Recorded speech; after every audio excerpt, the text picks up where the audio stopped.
Hi everybody, my name is Lindsay. Welcome back to my bookish and writing channel. So as you saw from the title of today's video, I did technically lose NaNoWriMo this year, but choosing to lose NaNoWriMo was actually the best choice for both my health and my writing. So I just kind of wanted to talk about that today. So let's get started. When I went into NaNoWriMo this year, I had planned to finish the rewrite of a draft. So a draft 2/rewrite of a draft. I had planned to make the writing as great as it could be. So I was spending much longer on the computer than I was last NaNoWriMo.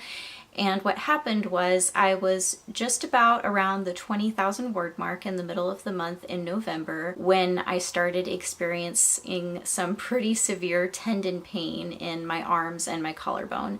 I had never experienced it before, and I am very certain it was tendon pain from what I had researched online. And so at the end of the day, around the 15th or 16th, I believe, I took a step back and decided what I should do from there. And I decided, okay, I really need to rest my arms because tendon pain can get pretty serious if you don't address it right away, I've heard.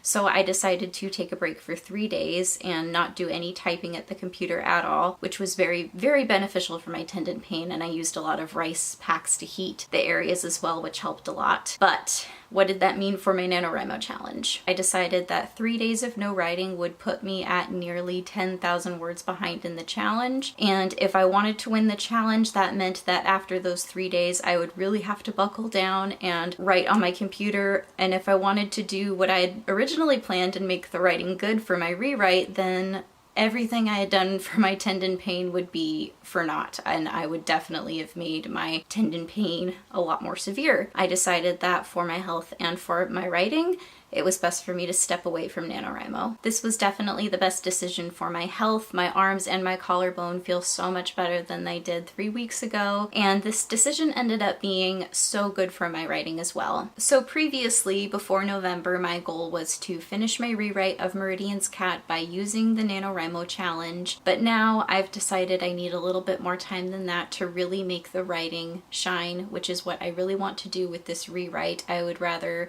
take it slower, make the writing great, then rush through it, because I'm okay with rushing through a first draft. I'm less okay rushing through it with a rewrite or second draft, as I have learned. And so I've decided that by the end of the year, so giving myself a whole extra month, I'm going to finish this rewrite. I don't feel nervous about this new timeline that I have set for myself. I know I keep adjusting the timeline, but I'm learning that that is totally fine as long as I keep writing. In a lot of my writing videos this year, I have continually reminded myself that the longer the writing takes, the better it will be, and I lost sight of that during NaNoWriMo this year. When I started to get behind in my word count, when I really started to get behind, I was more aiming for getting ahead in my word count than I was making the writing good, which should have been my priority with this project. So now I'm approaching Meridian's Cat at a slower pace, working one scene at a time. I'm very close to Act 3, so I feel like my new goal to rewrite this draft by the end of December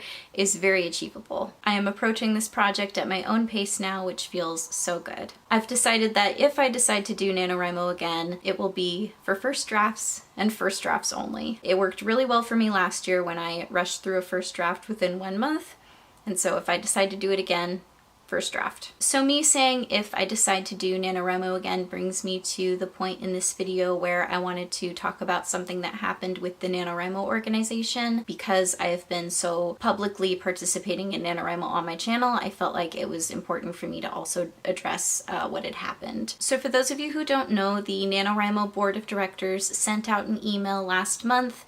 They sent an email to everyone who has been signed up for the NaNoWriMo website, and the email was to notify everybody that the forums had been shut down. The reason why the forums were shut down was because there were very serious accusations brought to them that one of their moderators was doing some very seriously illegal and disgusting things on the forums. In the description, I'll leave some links that talk about the situation in more detail. I was very shocked and horrified to learn that this had been going on the NaNoWriMo website, and I want to make sure that I am responding to this situation very carefully because I take it seriously. I want to make sure that whatever website or organization that I support and promote on my channel is one that I trust and one that, to the best of my knowledge, I believe is safe. So I will be keeping up to date on how the board of directors decides to handle this situation, and I really need to see that they have a strong plan in place to protect their young writers moving forward. After I see how the board responds and what sort of safety measures they have in place, then I will make my decision on whether or not I'll be participating in NaNoWriMo moving forward. So I wanted to conclude this video by talking about my end of the year writing plans. So as I had said before, this December I am planning on finishing my rewrite of Meridian's Cat. And I'm also planning on chronicling that journey with you through a writing vlog. I am also currently working on my writing goals for 2024.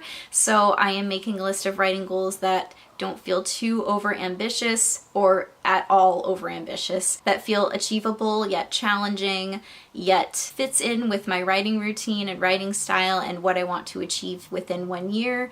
And so I am very excited to share those goals with you soon. This year I've learned something very important about writing and goal setting. Ultimately, that is that writing, good writing, takes time. It also takes a lot of time to establish your writing routine and figure out what works for you. While it is very frustrating, I know from experience, to keep having to push out your writing goals because your original goal or your second goal or your third goal just didn't work out how you had planned, it's important to just take a breath, keep going, keep writing, and choose a new goal that is more in line with your writing routine and your lifestyle. I'm learning to shift my mindset and remind myself that if I did not meet a writing goal, that does not mean that I failed, it just means that I need to readjust my goal. I only fail if I give up, and I have not given up. Several times this year, I have had to remind myself that the longer a project takes, the better it is going to be. Because good things take time, and I am going to take that mindset with me throughout this month, and I am going to carry it with me into next year. In the comments, please let me know what you've learned about your own writing this year and what works for you, and let me know what approach you're taking to writing in 2024. I'll see you all again soon with a new video. Bye, everybody!